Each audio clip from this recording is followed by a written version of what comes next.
Hello everyone, this is Nishant from Examarly और इस video में हम बात करेंगे यूपीएससी प्रीलिम्स 2021 की स्ट्रैटेजी के बारे में।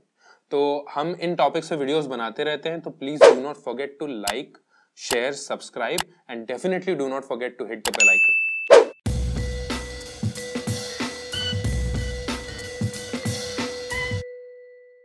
तो मैं आपको अभी से ही बता दूं कि अगर आप एक शॉर्टकट या इजी वे ढूंढने आए हैं तो ये वीडियो आपके लिए बिल्कुल भी नहीं है, आप अभी स्टॉप कर सकते हैं। तो चलिए बात करते हैं कि यूपीएससी 2021 के लिए क्या स्ट्रैटेजी हो सकती है। जैसा आपको पता होगा कि 2016 में जो यूपीएससी प्रीलिम्स का कट ऑफ था वो 116 था।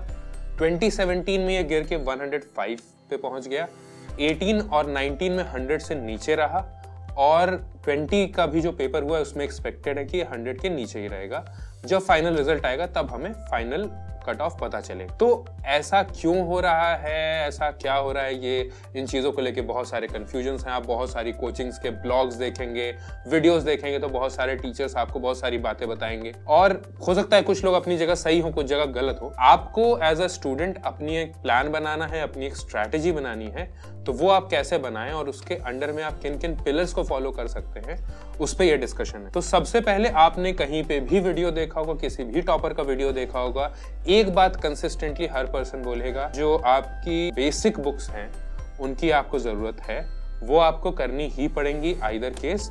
और अभी के भी जो रीसेंट पेपर्स हुए हैं 18, 19 और 20 के, वहां से भी ये बात निकल के आ रही है कि अगर आपकी बेसिक बुक्स कवर्ड नहीं है तो आपको बहुत ज्यादा इशू होगा। साथ ही साथ आपको अब थोड़ा सा ज्यादा वैल्यू ऐड करना है, आपको थोड़ी और डीप प्रिपरेशन करनी है, तो उसके लिए भी आपकी जो बेसिक बुक्स है, जो बेसिक सिलेबस है, उस पर अंडरस्टैंडिंग नहीं रहेगी तो आप वैल्यू एडिशन नहीं कर पाएंगे। तो दोनों ही रीजन से studying basic book becomes very very important.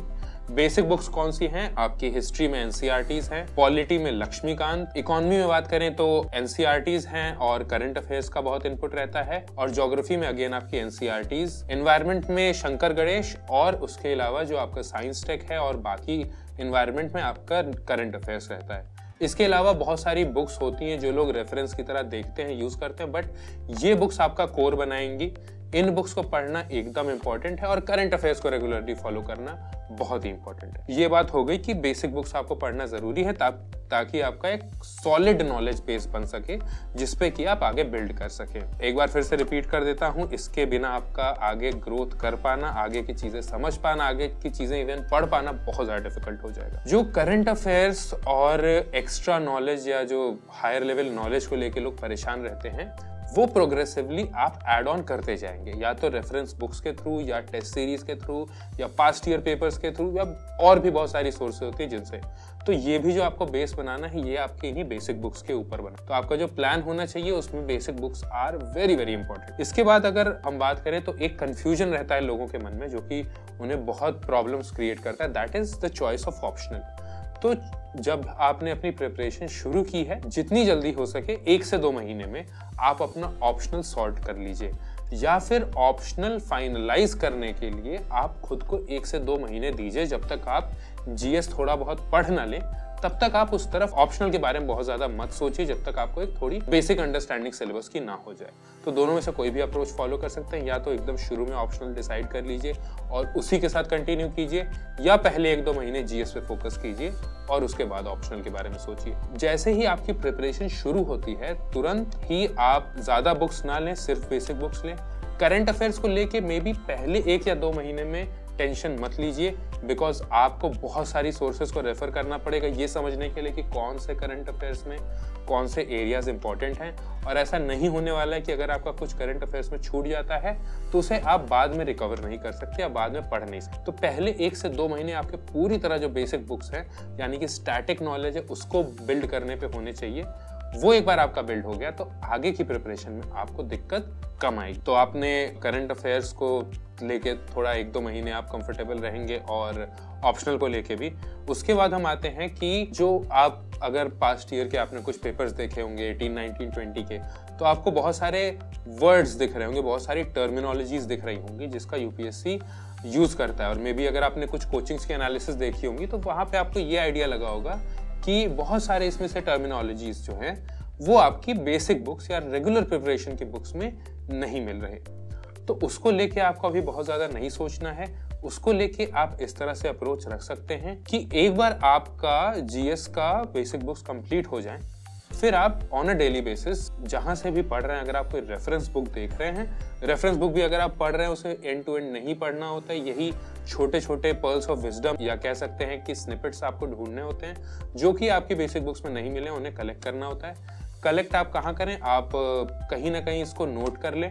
Note करने के लिए प्लीज किसी डिजिटल मीडिया का यूज कीजिएगा, चाहे आप व्हाट्सएप का यूज करें, किसी व्हाट्सएप ग्रुप का या फिर डॉक्स का या नोट्स का या एवर नोट का, किसी भी चीज का, बिकॉज इन सब चीजों पे ट्रैक रखना बहुत डिफिकल्ट हो जाता है और बहुत सारा जब कंटेंट हो जाएगा तो उसे ऑर्गेनाइज कर पाना, उसे सर्च कर पाना बहुत डिफिकल्ट हो जाएगा अगर आप उसे लिख के रख रहे हैं। तो आपको थोड़ा सा टेक्निकली डिसेबल्ड अगर आप हैं तो आपको कुछ चीजें सीखनी पड़ेंगी, ये आपकी प्रिपरेशन में बहुत हेल्प करने वाली। तो आपको जैसे ये टर्मिनोलॉजीज मिलें तो आप तुरंत उन टर्मिनोलॉजीज को लेके परेशान ना हो, उनको आप एक जगह कलेक्ट कर लें।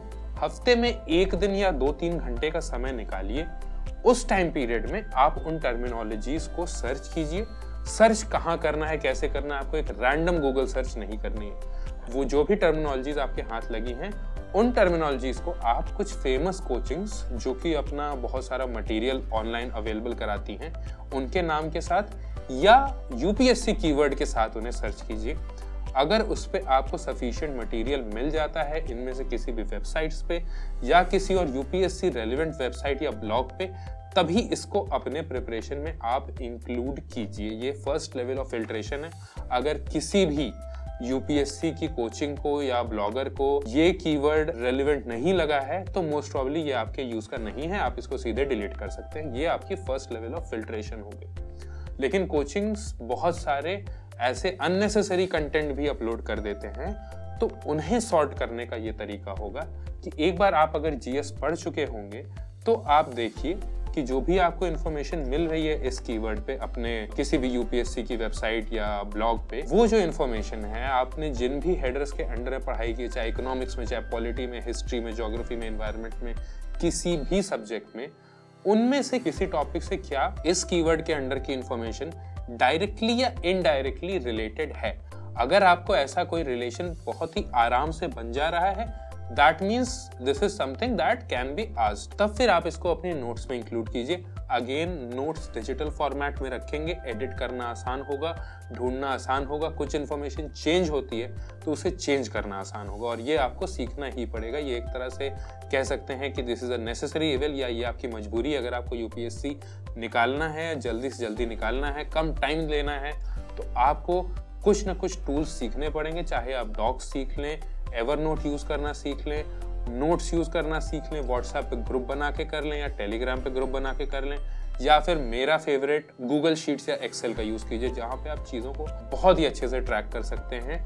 3 से 4 दिन से 1 हफ्ता लगेगा आपको इससे कंफर्टेबल होने में, बट आपकी पूरी की पूरी प्रिपरेशन बहुत स्ट्रक्चर्ड हो जाएगी। आपका पेपर्स जो होते हैं, पेपर्स जो आपको अटेम्प्ट करने होते हैं, तो उसको लेके एक बहुत ज्यादा कंफ्यूजन होता है लोगों के मन में।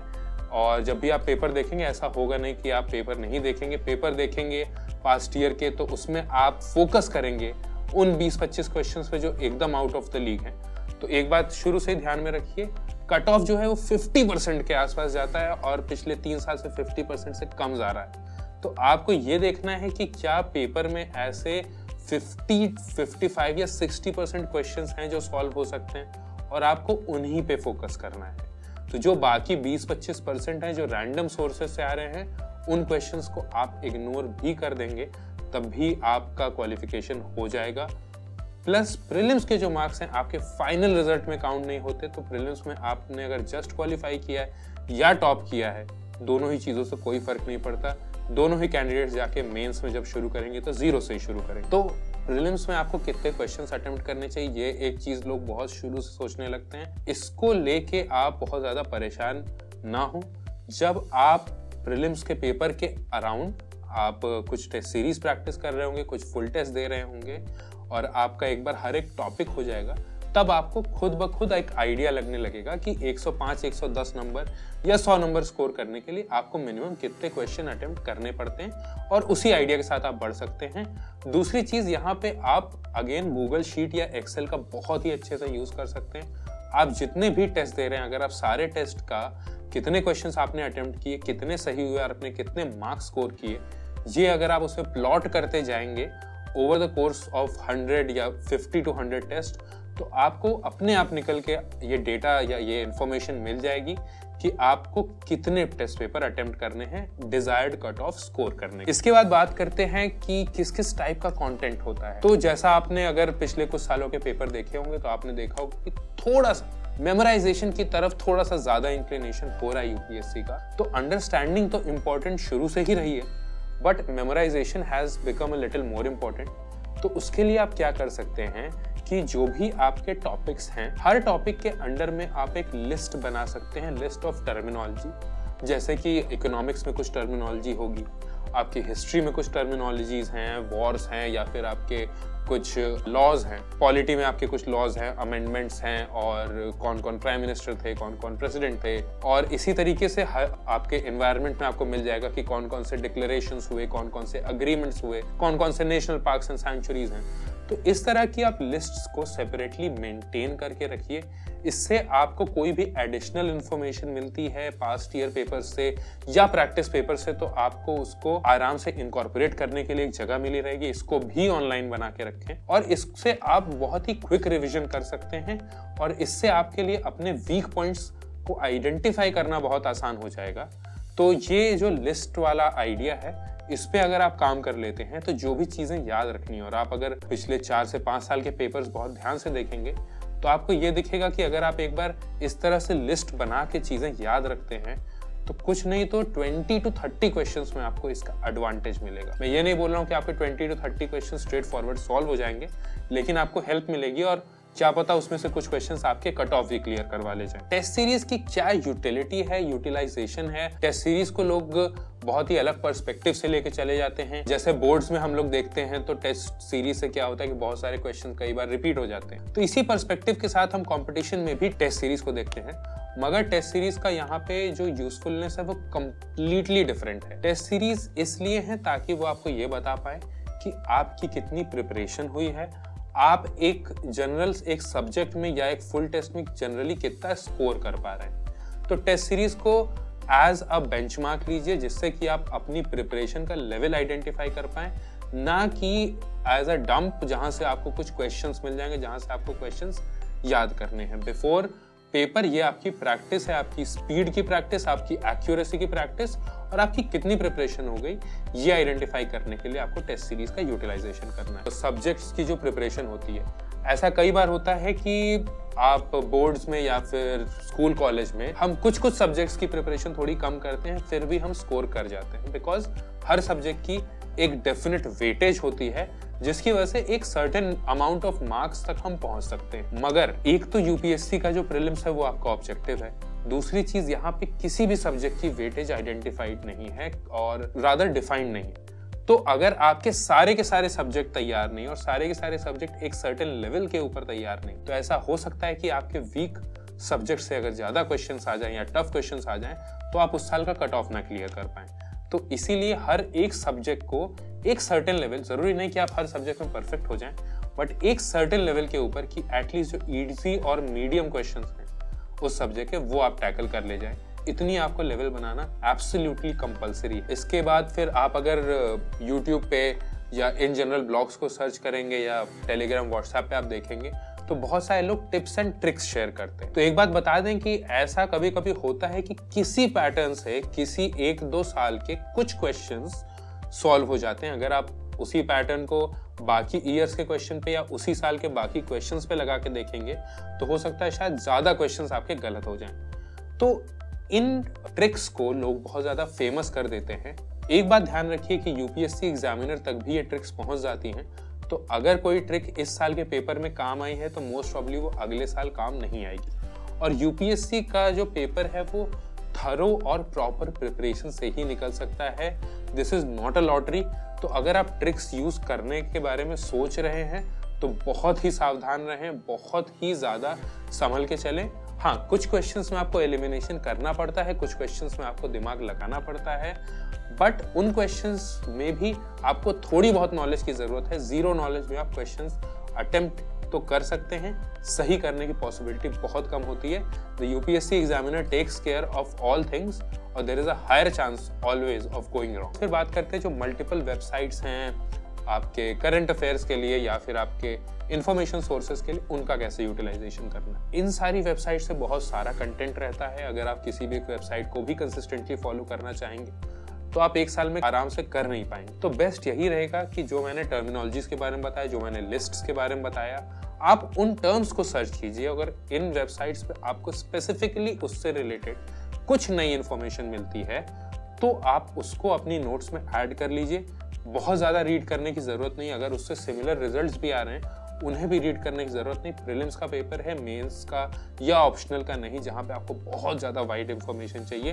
टू द पॉइंट इंफॉर्मेशन अपने पास कलेक्ट करके रखिए, उससे आपका काम चल जाए। तो this is all from us in this video. Hope you liked it and this has been of help to you. Thank you.